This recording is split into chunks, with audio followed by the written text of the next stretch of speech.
Welcome back, ladies and gentlemen. This is the Q&A show on Inside the Birds platform. I'm one of your hosts, Jason Avant. I'm here with my main man, teammate, tackling machine, Quintin Mikell. Q, say what's up to the people.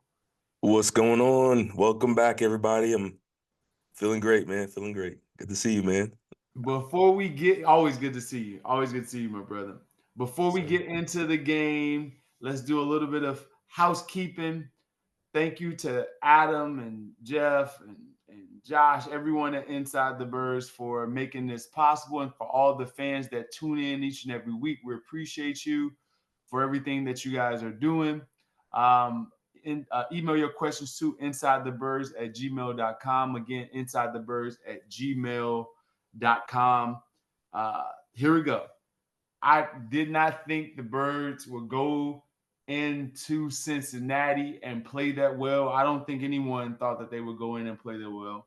But we had a revival of the 2022 Eagles for one game. It was their most complete game, and they did extremely well. Like, what's your big picture, like, takeaway before we get into it of their performance in this game? yeah, man, just top to bottom, special teams, offense, defense. It was a complete game, complimentary football. It was great to see. And if they play like this from here on out, man, they're gonna be tough to beat. They're gonna be very tough to beat. Nick Sirianni's been a topic of discussion. He's been on the hot seat with the fans, not necessarily in reality, but with the fans. He's been in a topic of conversation, and we beat him down. He deserves a lot of credit. This team was prepared. They added new wrinkles. You saw a little bit of max protection. You saw a little bit of under center. You saw, the bend but don't break. You saw some turnovers. You see Nakobe Dean rushing a lot. There's been a lot of changes going on, and if he deserves the bad, he should deserve the good. So applaud to Nick Sirianni. And what do you think about that? Yeah, man. Listen, I You were told on you. him. You were I on him. told Yeah, you. We need Go the ahead and old talk Nick your stuff. back. Go ahead and talk your stuff. Go ahead and talk your stuff. I'm telling you, man. So that's what we needed. We needed the old Nick back. All right. The trash talking, meme mugging, talking, doing whatever you got to do. Nick Sirianni calling plays. Well, maybe not calling plays, but on the sidelines, motivating this team, getting this team ready to play. That's what we need, and that's why we got back to winning, man. Oh my gosh, you're giving them all the credit. I said some credit, not all the credit, some credit. All right, here we go. The Eagles beat the Bengals 37-17. It was a thorough beatdown. The Eagles only punted, what was it, a couple of times earlier in that game. I think they had 6 consecutive scoring drives at one point. Let's break it down. All right. So let me think about this. The Eagles went under center more in this game than any other time this season. They went under center this game any other time this season. Your thoughts on that? Yeah, well, I mean, first I want to ask you about that. So Right. the first thing they went under center 21 times. Something that we've been kind of hearing about, especially with Kellen Moore's his offense. What do you think? What type of impact do you think that have on this Eagles offense having them under center? There's a few benefits that under center does, right? So later in the game, when they started to take control of the game, they went a lot of under center, because the running back doesn't have to move horizontally before getting the ball. When you're in shotgun, a lot of times the running back can't get a full head of steam toward the line of scrimmage because it's usually some type of read. He has to wait, all of these things, but you get a full head of steam at the line of scrimmage when you are a single back and a quarterback is under center. Also, you begin to see a lot of things a little bit quicker for the quarterback. It's right in front of you. You can breathe those guys. You can see those guys in front of you. Some other things that it does is it allows for deception with the handoffs because now your back is turned to the defense. So now you can do a little bit of sleight of hand when it comes to handing the ball off, when it comes to play action, all those things. There's a trick element to it.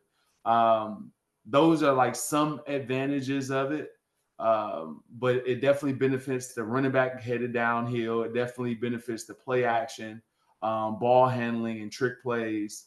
Also, I think there's an ability to be able to see the defense just a little bit better. I do think that because everything is happening right in front of you. And then when you're dropping back, you're still looking down the field, right? Your head is not going down into the running back, So when you're taking the ball back into your drop, you're still able to see things happen in front of you. You see the defense moving a little bit better. So those are some things, but I think that they used it mostly to seal the game. Absolutely.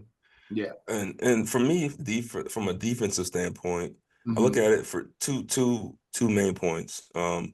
If you look at the history of the game now, there was like a time where I think that shotgun was kind of the new wave, and I feel like everyone kind of got caught up to it, so to speak.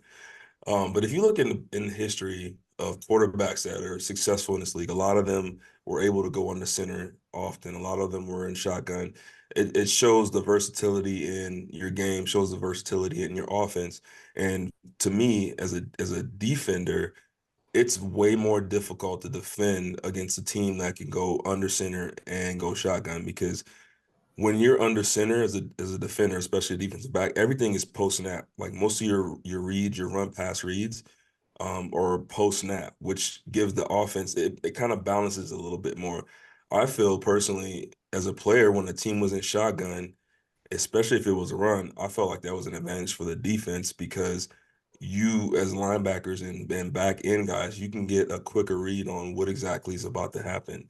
There's only Mm-hmm. so many types of run plays you can run out of shotgun. Yeah. It's like you said, it's the RPO or it's maybe a counter or something like that, but it's a slower, longer development play where you can kind of get a better read for it. So now in the center, it could be quick trap, it could be toss, it could be all types of different things. It could be drop back, play action. So I think that adding that element to this offense is gonna be huge down the line, down the stretch for this team. Yeah, no, I liked it a bunch, and I thought it was huge, and also just like you talked about, Kellen Moore getting an opportunity to put some things that he likes into the game plan. Absolutely. All right. So this one's for you. Can you evaluate Jalen Hurts' performance? Besides the under center elements, what else was responsible for him having such a really good overall game this season? Well, I think Jalen saw the noise, heard the noise, right? There's a couple of different things in this game, right? So you heard the Jalen Hurts versus Burrow thing. The Eagles have never won in Cincinnati.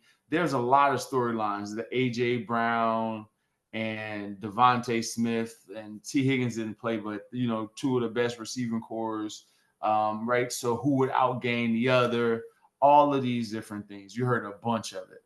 And how was our defense going to? And I thought Jalen took that personally because he came out with a different intent, especially when it even came to running the ball. He looked like he had legs this time, looked like they were fresh. It looks like Yeah. they were explosive, more downhill running, more quarterback design runs. And he said in the press conference when they asked him about the quarterback runs, and he said like snark, like in a snarky manner, like, hey, like they actually called him, like they called him, like so he's saying it's not that I didn't want to do it, they just hadn't been calling him. So Mm, so Jalen had I think a point to prove, and he also said like when they were asking about Joe Burrow, he was like, oh, I have standards for myself too. Like this is just not a Joe Burrow thing. This is I'm here thing. So I thought it was his mentality coming into the game. I thought that he took the competition between him and Burrow, and then all the noise that he's been hearing, and protecting the football. That you couple that with play action, you couple that with a consistent, um, just a consistent mindset to stick with the run game, and then guess what? They begin to move the receivers into different positions. So even though the receivers were outside at times, they would go inside. And even when they're outside, they would cut their split and basically turn it into a slot receiver. So AJ Brown's able to catch a hook route, a deep hook route, something I would run from outside, but he was basically lined up tight. They motioned the guy outside of him, and now he's in the slot and catches a 3rd and 16 hook route in cover 2. Or, same way with Devontae on the opposite side of the field, slants or anything like that. They begin to move those guys around and put them in different positions that are foreign to the defense. And for some reason, they thought Jalen couldn't pick apart his own defense, and they weren't getting pressure because they were keeping the extra man inside. Yeah. Sort of like in construction, you can overbuild something. You can overbuild a cabinet, like put too much wood in this situation or put too much concrete. The Eagles did that when it came to protection. They always had an extra guy, right, to keep inside in order to give Jalen more time. They would put less people out in the route and allow him just to have more time to decipher what the team was doing. So it caused him to be successful. And I'm sure that they're going to do that more often, whether it's a max protection, whether it's a close to max protection, where they have an extra guy in just to help so they can buy him more time and just depend on less guys in the back end getting open. And they were able to do that. Our guys are special like that. That's true. So a lot of that contributed to Jalen's success. So in that same mode, okay, if Dallas Goedert comes back, do you think they will go back to, because you think it's more of a product of Dallas Goedert being hurt, so they gotta make sure they have better protection, or do you think when he's back they're gonna still go back to kind of how it was before?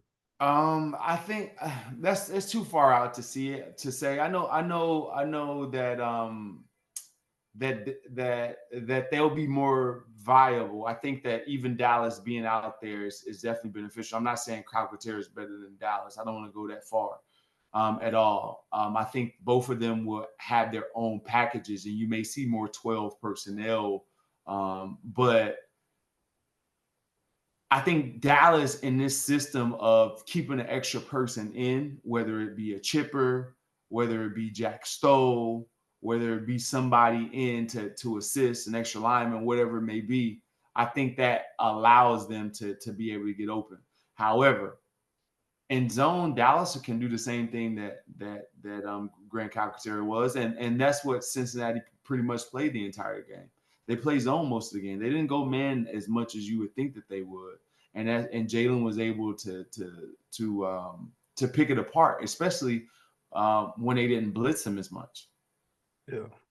Yeah, that's good. All right, this one's for you right here.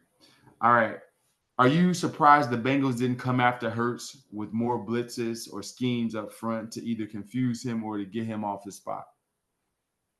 Yeah, I'm a little more surprised. I'm not surprised that they didn't blitz him, because obviously when you're blitzing and sending extra guys, you got to deal with AJ, you got to deal with Devontae, you got to deal with a possible run by Saquon's. You got to also deal with quarterback RPOs and powers and run and scrambles. Yeah. So I wasn't as surprised from that sense of the pressures, but I was a little bit surprised with there was no like real creativity in the zone looks. You can manufacture, and we've talked about this before, you can manufacture pressure by just moving guys and slanting and making it look like you're bringing guys. And that's what a lot of teams have done against this offense, especially early on. Remember, we were talking about the looks that the Falcons were giving and all the complicated drops and stuff. And the Bengals didn't do that. I mean, they just straight cover 2, straight quarters, straight cover 3. Like, they didn't have any type of scheme. And I really think that I don't want to put any thoughts in anyone's head, but I really had a feeling that this defense wasn't prepared for how well he was going to play and how quickly he was able to kind of pick them apart. And so, that's probably what surprised me the most, is that just the basic looks, nothing really new, nothing, too different is probably the biggest thing that I saw. One thing I will say about that, his first read was there a bunch. So that speaks to Kellen more and his ability to call plays against this particular coordinator and defense, right? His first option was there pretty much most of the day. And when they would play a cover 3 or cover 4, and they would play it like college too. They weren't like pressing it. They were like butt to the sideline bailing, which is a very easy thing to do for NFL quarterback. He see that butt to the sideline, he know that hitch is open, or that lightning or that stop route is open. or this out cut is going to be open with your butt to the sideline. So they were able to pick that apart, and there were like so many open people there. So that's how you know Kellen Moore really executed his game plan at a high level, because it wasn't much that Jalen had to do to read everything out. His guys were there every single time. There was one time where he did an excellent job. Jalen Hurts did. It was it Devontae on the left? No, Devontae was running the slant, and he ended up hitting Grant Calcaterra on the sideline for like an 18, 19-yard gain. So there was a guy that was he was in the right spot. He has to keep his eyes down in the middle of the field. Maybe it wasn't Grant Calcaterra, it was someone else. But anyhow, he had up top, it was cover 2. He had a middle runner, but he looked at it too early and caused the Mike backer to flip his hips and go over there. So he came back down to his slant route, his slant like under route to Devontae. And Devontae and whoever it was, I think it was Grant Calcaterra, the man that was guarding him in cover 2, like pushed Grant Calcaterra far inside, but he fell down. And so he was able to see that and throw the ball to a flat route, which is forbidden, but the guy fell down. So he was able to see that and read that. That is a big play. It's sort of like, okay, seeing an alert play that isn't supposed to happen, but you're able to be in tune with the game plan. When I saw that play, I was like, okay, he's on a different level today, because that is something that he shouldn't have seen. But he saw the guy fall down, and he's like, oh, that guy can be open. So he ended up throwing a flat route in cover 2, which is wrong, but it was right since the guy fell down. And that was good, because that lets me know, okay, he's starting to think and process the game through. It's not just robotics. Okay, this is eliminated. Oh, let me read it out. Oh, this guy's out of position, so I can get this. That's what Patrick Mahomes does. The whole game he does that. It's like, oh, this is not supposed to happen, but he's out of position, so it's going to happen today on this coverage and this play. So that was impressive. He had a few. There was a lot of impressive stuff. I don't know if we're going to get to it, all of it, but there was a lot of impressive things that I was impressed with Calcaterra. I was impressed with Kellen Moore, Jeff Stoutland, and Hope and Fred Johnson, and Jack Stoll a lot of times. I was impressed by a lot of people in this game. Our guys being able to be interchangeable in the slot with A.J. Brown and Devontae, they were on the same side a lot, putting people in binds. They weren't just left and right. They were stacked and putting, the defense in binds. There was a lot of creativity in this game plan. Nice. It. I like the way that sounds, man. Yeah, it's the truth. All right, you guys. Tonight at 7:30 p.m., I will be with you guys on the Patreon channel. For you guys to ask me as many questions as possible. Ask an Eagle portion of the Inside the Birds, podcast, Patreon. Make sure you sign up. Sign up at patreon.com. /Inside the Birds. Again, sign up at patreon.com /Inside the Birds. And we're going to talk about the Eagles in depth. You guys can talk about position groups and or players. I study all positions.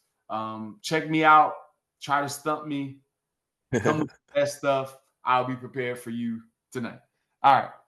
It's going to be awesome, man. I love doing that a while back. You're going to get some great questions, man. Great questions. All right. It's going to be awesome. I'm looking forward to it. I'll make sure I'm ready. All right. All right. This one's, we're going to Eagles defense. Let's go to the Eagles defense. Okay. Hold on. Before we get to the defense, Devontae Smith with the Willie Mays catch. That's such a hard catch.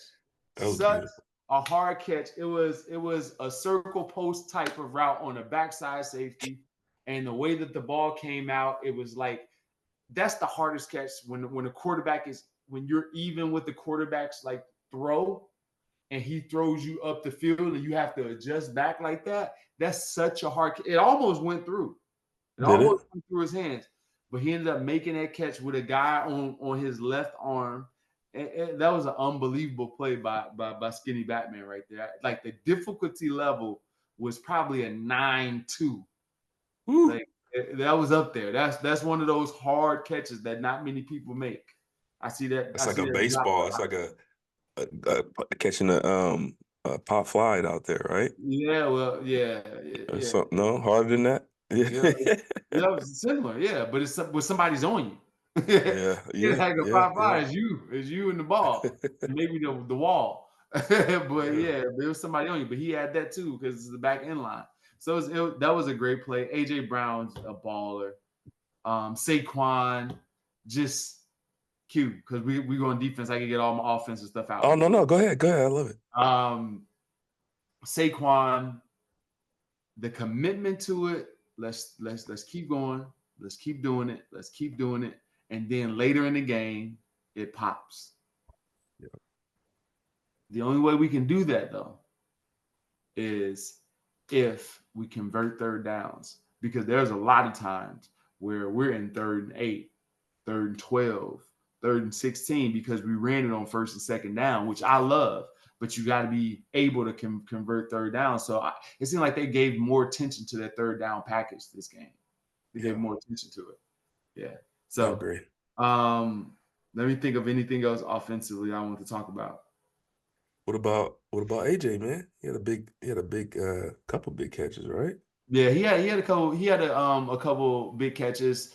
I know he was mad about that one in the red zone when he was running that over route. Yeah, Yeah, it kind of came open a little late. It's okay. It's it's fine. all right. It's all What right. about blocking? How'd the blocking? The blocking was good. No, for his offensive line, no, they did a good job. They didn't have many open holes early in the game, but later in the game, once they went under center, they started moving. And after the halftime touchdown right before halftime, they come out open and drive 2nd quarter and 3rd quarter and go down and score. And then Zach Taylor does the dumb move of trying to go forward in your own territory. Yeah. If you ain't got tush push, man, let it go. Yeah. So, and then that's when the ball game changed. But that's all. Let's get to you on this defense. All right. What changed after the Bengals were successful on their opening drive? Again, the opening drive was 10 minutes and 4 seconds, 17 plays, 12 passes, 5 runs. Yeah. What Yeah. changed?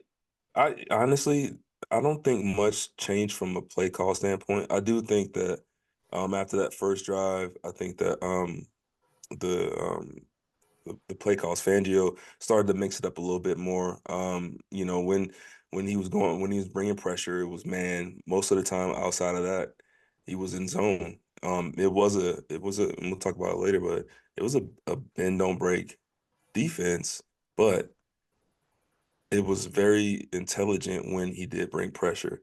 And when he brought pressure, it was like we talked about before, it was manufactured pressure. Like sometimes it was just they were just bringing forward, but it looked like they were bringing more. And then other times they would bring, they bring an extra body and they bring a linebacker, but they bring Bond, they bring Dean. But the to me the biggest thing that I saw that really helped after that first drive was the defensive backs started playing more aggressive. They weren't afraid. I think when you're playing a team like the Bengals and you got Jamar Chase and Higgins didn't play, but you got this vaunted offense. You come out a little tentative and you're like, oh, okay, what's going to happen now? And I think after that first drive, everything started to settle down, and I think the secondary started to realize, man, we can play with these guys. Like we can run with these guys. They're not that fast, and they're not trying to take deep shots on us 24/7. So I think that after that first drive, something happened. Maybe the secondary got together and said, hey, we can do this and just buckle down. But I don't think play call wise much changed after that first drive. What about you? Yeah. Um, I would say that they didn't not much change. You're right. Not much changed after it because they were in zone a lot. They played man on certain downs and distances, but they were in zone. They just didn't make bonehead mistakes. Like even on the first drive, like the only reason that scored is because he was able to get out of the pocket. Yeah. That was it. If that would have been in the pocket, they wouldn't have scored that touchdown because it wouldn't have been that much of an isolation on Nolan Smith, right? Yes. So they were able to keep them contained for the most part and play within the structure of their defense. And when you take away maybe, I would say 3-4 plays, guys were wide open. There was one with like Jasicki and Eric All where there was guys wide open. And on those plays, the defense made a mistake. The secondary made a mistake. I don't know if you remember that Eric All, they had like a rattler concept. Eric All was wide open on the left sideline and could just run for days on that particular one. Yeah, I know. And they were in a cover 4, I think. And Quintin Mikell just locked onto the post. He locked onto it, and CJ was like, "Dude, what are you doing?" And so he goes over and covers up for him and makes the tackle. You know the play I'm talking about? Yeah, you know what happened? He had that panic mode as DB when you're a young rookie. You're like, oh, and you forget everything. You just You start forget chasing. everything, just running. You just start running. So what I'm saying is that they stopped making mistakes. Yeah, Like the things that they were doing was self inflicted. mistakes, and so they just stopped making mistakes. Now you're going to give up some yards with the way that they play defense. You're going to give up some yards. It's just that you are forced to. They make you go the long way, and the long way is very, very hard to do. It's hard to be perfect. You get a negative play, you get a false start, you get a batted ball, you get an incomplete pass. That's what they want. They're banking on you making a mistake, and it's hard to do. And yes, they were able to do it for one drive or maybe 2 drives, but they weren't able to do it for most of the game, which most teams are not going to be able to do that. Absolutely. Yeah. And I think the big. Go ahead. No, go ahead. And I think also the biggest addition to that was being able to shut the run down. You can sit back in the zone if a team can't run the ball, and so Chase Brown, I think he had what? No, it was nothing. They had like 50 something 54 yards. yards. It wasn't him. It was everybody. Quarterback too. It wasn't much. Yeah. So, all right, cool. So this next question's for you. The Bengals converted 77% on third down, and they were 2 for 3 in the red zone. So was this the epitome of a bend don't break defense, or was it more like a situational numbers? Was that misleading? So there is. It's tough because the Eagles played a lot of zone. They played a lot of zone coverage, and a good quarterback like Joe Burrow is going to find the open man if he has time. Yeah. We only had 1 sack that game. And that's the part of this defense that has to improve. The 1 sack was a Nolan Smith, Milton Williams combination sack, right? That was the only one. Now we got some pressure at times, and I tell you this: Nakobe Dean hits a blitz going full speed, be handling and be giving business to a guard. He gives them the business, like he pushes the pocket. I don't know if I ever seen a linebacker, not never seen, but there ain't many linebackers his size that's able to push a guard back into the quarterback. He did it multiple times. Yeah.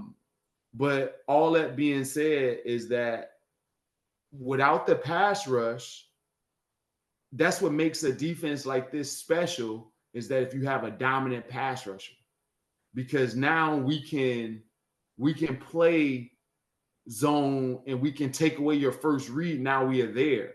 But when you don't have pressure and you're playing zone, a good quarterback like Joe Burrow is going to it's routes on air. It's 7 on 7. Like he was able to dink and dunk and check it down. It's going to happen. Like until they're able to get a dominant pass rush, you can't expect people to. It's not even smart to play man when you don't have a dominant pass rush. Yeah. Because you expect the dude to just cover for all day. It's tough. That's why I said, okay, we're going to play zone behind this if we can't get pass rush, which makes the most sense. So I think, Yeah, and then what that turns into is a bend but don't break. In the red zone, you kind of stiffen. There's less yards. It's more compacted, and you try to keep them out of the end zone. And they were able to do that. They were able to do that for the most part. They were Yeah. able to do that. So yeah, it was a bend but don't break. Let me talk about Nakobe Dean. Nakobe Dean is taking a step forward. Huge step Yes. forward these last 2 games. Huge steps forward. He's diagnosing things. He's hitting things on the run. On a play that 3rd and 1 in the third quarter that Brandon Graham blew up that caused the 4th down, which they went for. Part of the reason that Brandon Graham was able to get through is how Nakobe Dean came up and stoned the guard too. Like he That's right. came up Yeah, yeah. full speed and was able to create a crease to get Brandon through because they were double teaming him. Because Hmm. he was able to make that contact, it caused an opening for Brandon to shoot and get through. Like that's a big play. He didn't make the play, but he did make the play. Yeah. Tackles for loss, taking it to the guard and putting a hand up in Joe Burrow's face, taking away first reads. The guy is the last couple of games playing really good football. And this next question is for you because I got a lot of things to say about the secondary. What have you seen from the DBs these past few weeks to have more PBUs and overall plays on the ball? I mean, first of all, I mean, Quintin Mitchell is playing, I think, at a very, very high level for a rookie. Mm-hmm. He can run. He's got good hips. He's smart. He's a smart player for a young guy. And then really kind of across the board. I mean, this secondary was outside of Slay and, maybe you can add CJ to that. But it's a lot of young guys playing a lot of football, but they're playing smart. Mm-hmm. They're understanding where they need to be in the zones. They're playing with confidence. They're playing not afraid to make plays, not afraid to make mistakes. I saw Reed Blankenship coming down and man aggressively a couple times, breaking up plays. Quinyon Mitchell on that deep rock. I mean, actually, that was actually Isaiah, but Quinyon Mitchell on a couple plays besides the one we talked about earlier, locking guys down. Um, the biggest two is Quinyon and Dejean. Um, you know, I hate to say, I hate to put it all on one guy, but I think the change up at that nickel slot position, putting DeJean in and, taking Maddox out has been huge for the secondary. And we talked about it before. I think DeJean, with his size and his athletic ability and speed and his intelligence in the game, understanding where to get in those zones and how to get in those passing lanes has been huge. And, one other thing that we saw this past week was, he plays some man sometimes. There's a couple of times where he's manned up Jamar on Chase. Chase. Now, they weren't deep shots. They were, the yo-yo motion trying to run to the flat, but he had enough speed to come in coverage on timing and make the tackle. As soon as Chase got the ball, caught the ball, it was like boom, and he's on the ground. So that shows not only does he have good size and intelligence, but he has that athletic ability and that speed and that explosion to be able to close quickly. And so far, man, he's really been, kind of the biggest change up that's made this secondary much better than it has been. I agree with that, and I'm gonna go here because I think and I talked about this yesterday on the radio. I watched every one of his snaps, just watching him. It was like me watching him. Mhm. Um, Here's the thing that you see a mastery of zone coverage. That's what you see for a young player. And like I have to say this because people, you know, I'm a Big Ten guy, so I know historically if there's a team that has the same coach, Ferentz has been there since I was in school. He's been there, forever. Forever, yeah. So I know his defense. I know they play 4 coverages. That's what they play. They play a man, which is rare. They play cover 2, cover 3, and cover 4, 5, and they play 5 coverages. They play cover 6. which is 2 and 4, which is the same thing, Mhm. right? So 2 to one side, 4 to the other one. So that's all they play. And he recognizes what he's doing in those coverages. And he knows better than the guys that have been there, and especially Vontae Maddox. There was one play where he almost picked the ball. He should have picked the ball. I know what you're The talking about. thing I love, you guys go back and watch that play. The thing I love about that play is that he rerouted his man outside of him. He dropped back and he took a peek to where the receiver was going to be. So he dropped back, he rerouted his man outside of him, and then after that, most DBs, their job is done. He pushed him outside. My job is done. I can just look at the quarterback. He pushes him, feels him, and looks at him for just a second to see, and looks back at the quarterback. Oh, you going in? Let me go and try to pick this thing. And he just dropped the pick. One of the guys' hand went up and maybe he lost it. I was surprised he dropped it. But like little things like that is huge, because most guys, they do their first job and their eyes go to the quarterback. They lose the guy behind them and you can't feel where he is. And next thing you know, a guy's catching a dagger right there and you were right there like, yo, what happened? And this happens consistently. He feels where people are going to be. He takes a peek at where they're going, then his eyes go back. They go from the receiver to the quarterback, from the receiver to the quarterback. He's aware, and he's going to get a lot of interceptions in this league. He's going to be a ball guy like Mike Hilton and these other guys that we just played that's able to at some point, he's going to be like a special player. Like, especially if he's in his zone style. And he impressed me in man-to-man. He had a cover two on cover two man versus Jamar Chase, and he was trying to run a slant. He like, nah, you can't run the slant today. Yeah. I'm inside. You're not breaking. And that's the thing that you like. He's not going to get beat on his leverage. Yeah. If he's inside, you're not getting in there. He outside, you're not getting in. You may win opposite of my leverage, but you're not winning on the right side of my leverage. You're just not. Yeah. And that's a good thing. And you don't see that from young players. They take the kitchen sink. The young players, they're in cover two man, and you don't supposed to let them inside. You do one of these numbers, they're gone. Like, young players always mess up the coverages. Oh, yeah. Always. Mm-hmm. And so I was impressed by that. I thought there was no drop off between Isaiah Rodgers and Slay at all, because Isaiah Rodgers is a 4.2 guy. So Jamar Chase is not as fast as Isaiah Rodgers. So like when they threw the go ball, I'm like, oh, he's gonna be in position. Oh, he's in position. Knocked it right to CJ. Those were guys making plays. All of those plays that were made on defense, all the turnovers, the turnover on downs, the punch out, and the pick, those were made plays, created turnovers. That wasn't happenstance. That wasn't some fluke or somebody tipped the ball and it fell into my arms, or somebody made a mistake on offense and dropped the ball and we just took advantage of it. That wasn't that type of turnovers. No, that was a punch out that Bond did and that Nakobe Dean recovered. That was a guy in perfect position on Jamar Chase and Joe Burrow, and he can run faster than him and knock the ball down. That was, okay, Cooper DeJean going back over the top when they were trying to put him in traffic, gets over it, and then goes down and makes a play. That receiver front side, though, if I'm the go ahead. Which way you talking about? I'm talking too long. No, which because they ran that play twice. They ran that play twice. The second time. So here we go.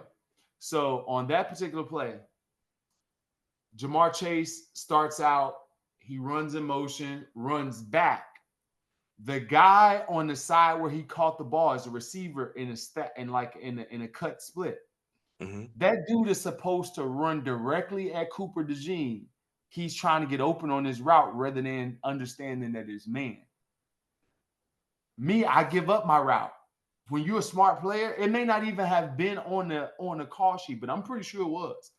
If I know it's man and I know my man that's over here, we running a flat route, and I see that, I'm giving up my route just to go get in Cooper DeJean's way.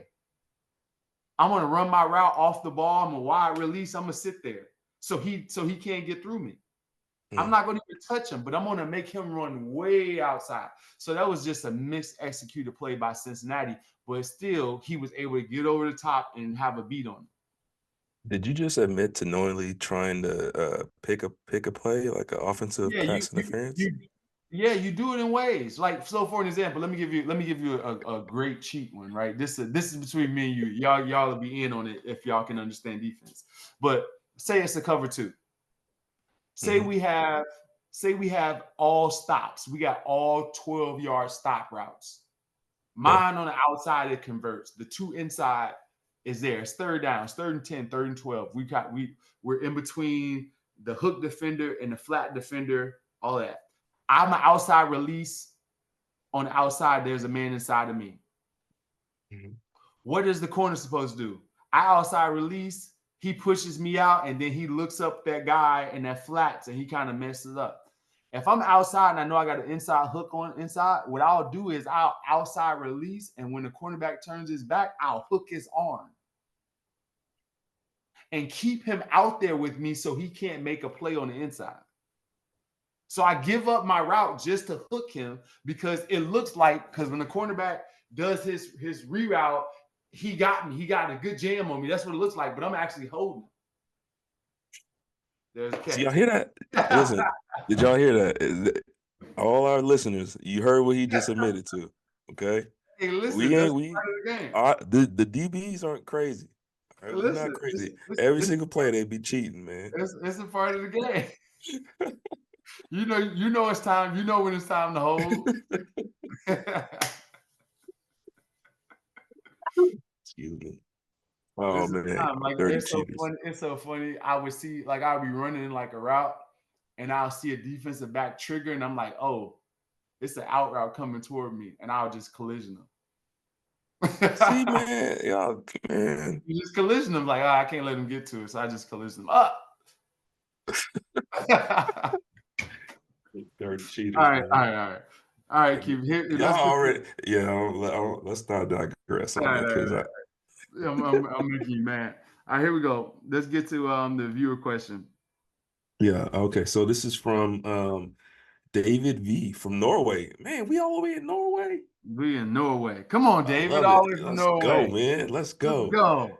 All right. It says, I noticed that Jermaine Pratt running up the middle, running up to the line on an audible to seemingly listen to the call. After the play, the camera showed him going back to the sideline and telling them what was said. Is this common? Do offenses change up their code words at the game, during the game to prevent this? Or does he now have a key to the plays being called? Pratt was not really subtle. Could the Eagles offense use it against him by faking him out in the game? So basically listening for audibles. Well, Dave from Norway, defensive players are not that smart. Ah, cold-blooded, man. Cold-blooded. Listen, so they can know all the plays. They're not gonna be able to figure it out. Right? No, Dang. I was just messing. I was just messing. All right, so in all seriousness, um, it's very, very hard to be able to decode an offense and be 100% correct.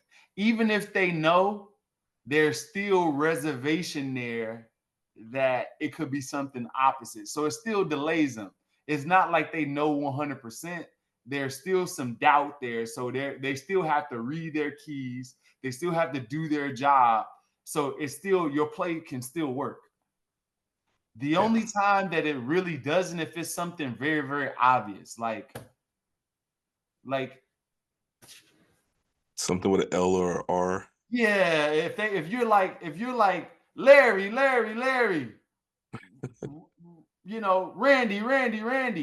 and then you point out there and you like point down to the ground and it's real fast. Usually anything that's fast is a run. Mhm.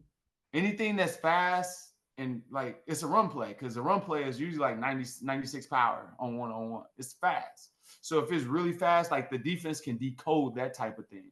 But yes, there's ways to do that. If you figure out a guy is stealing your signals and they could have got it. You did slant like this early in the game and y'all did it loud and whatever it was, and he jumps the next one. We go to the sideline and say, hey, call slant and go, but do the same slant signal. Cheaters. Like we'll do say, hey, listen, this means slant and go for this. Nah, this is what this means for the rest of the game or whatever we make it. But we always change up our signals. We have signals, day one signals but they change. Like we always, like, so we may have circus. Circus may be this one time, like you're juggling in the circus, and then the next time is going to be a C, or it can be anything. It could be a nose, right? So you end up with 2 or 3 signals for every pass play. So it's kind of hard to get a beat on it because this is slant, this is slant, this is slant. Like there's a bunch of different ways to call these plays. This is go, this is go, this is go. Like there's a bunch of different things that could be go. So yeah, we don't really worry about it. And even if they know it, they still got to stop it. And it's hard to stop it. Even if you know it, it's hard to stop it. Yeah. That's the hardest thing because like you said, we know that y'all know that we know that we reading y'all signals, and we know that y'all probably changing them up. So even if we do think, we don't go 100%. Yeah. Like, I won't go crazy. Like, oh, it's a slant. I won't go crazy on it unless I know I have some type of coverage where I can the DB can be aggressive as heck. You know what I mean? Yeah. The I would coaches. say. Go ahead. Go ahead. No, you got it. No, go. Do you remember Antonio Pierce though? Do you remember what he used to do? Oh man, I used to hate that dude. He used to know all our plays. I used to hate that dude. I used to hate that dude. Go ahead and explain that. Yeah, Antonio Pierce, for all those people, if you go back and watch any of the old Giants game, he was a middle linebacker for the Giants back in the day. And whenever a team would be audibling, he would like literally like he would walk up in the A gap and you could see him, he would turn his head to the side like he was listening. And he used to be really good at picking that stuff up. Like he would listen intently on what the offense was calling, and then he would go back. I was never in the A gap like that, so I never really trusted it, but he was really good at it. No, he understood play design. That dude, whenever we would call like because the route that I ran most of the time, 70% of the time I'm gonna be running a basic. I'm gonna be running some type of basic. Man, he see me in there 2-3 yard split. He look at me, I look at him. He give me a little smile. I know what you're doing. I'm like, you still gotta stop it. And they would throw me the ball. I would catch it, but it would be like the hair of my chinny chin every time. It would be like right a finger, still smacking me right underneath the helmet. Up, down, we gotta go second window. So we like playing games, like faking the first window to get to the second window around them. Like one of the only linebackers you had to do that type of stuff for, but he knew our offense like the back of his hand. Like if we were running something over, you better make sure you catch it on the first attempt, because if you didn't catch it and do this real fast, the ball was coming out because he was going to be there. There are certain players like that. London Fletcher was like that. Would just knew everything. Excellent at cover Tampa 2 defense. That dude was excellent at cover 2 defense. Like you run by him, he be there. You stop, he right there. I'm like, dude, which one you gonna be today? Urlacher, excellent at cover, just so tall. He's like, dude, you're not gonna be able to throw it over top of me. Urlacher, man, that's a name I've heard that in a while. Urlacher he was a beast. That Bears defense was with Lance Urlacher. Briggs. I forgot about Lance Briggs was a beast, like so underrated. You remember Pisa too? Pisa, Tiana Samoa? They had the 3 linebackers. Yeah, Lance Briggs, Pisa, and Urlacher. Yeah, they had a big member, Israel Adonijah. They had that big old dude. Be on special teams. 6'9", 300 pounds running down there. Especially like, dude, who's supposed to block this guy? Like, why am I on him? 6'9", 295, and you out there blocking them with receivers. Coach, come on, man. But yeah, so there's ways around it. Defensive players are not that smart. Then we change up signals, and then yeah. All right, man. I'll let you have that one. I'll just mess with you, Keith. No, we good. So All right. that is the end of our podcast. Q, anything else you want to talk about before we close out? Well, my guys, we just won district. Hey, let's go, coach. The SIC Southern Idaho Conference district champions. We're a perfect 9-0 on the season heading into the state. We got a bye week this week. We're gonna play the winner of CUNA versus Timberline here in a week. And we're excited, man. It's a good time to be alive, good time to be a Grizzly. There you go. Now And an you got Eagle. you got to go. Now you got to go to the game and make sure that you scout them. Oh yeah, I'll be there. You be there. They play Saturday morning. I'm gonna be there with my You be there with my, my no pen and pad. I'm gonna be ready. Congratulations. Yes, sir. Thank you Remember very much. Marty used to Appreciate it. say, "Go Grizz, go Grizz." Go Grizz. Yeah. Well, that's the Q&A show, you guys. Thank you for tuning in. Thank you to Adam and to Jeff and Josh and everyone that is sending your questions to us. Thank you guys for tuning in. Q, you got the last word. As always, man, it's been a pleasure. I always enjoy our talks. I'll see everybody next week. See you, bud.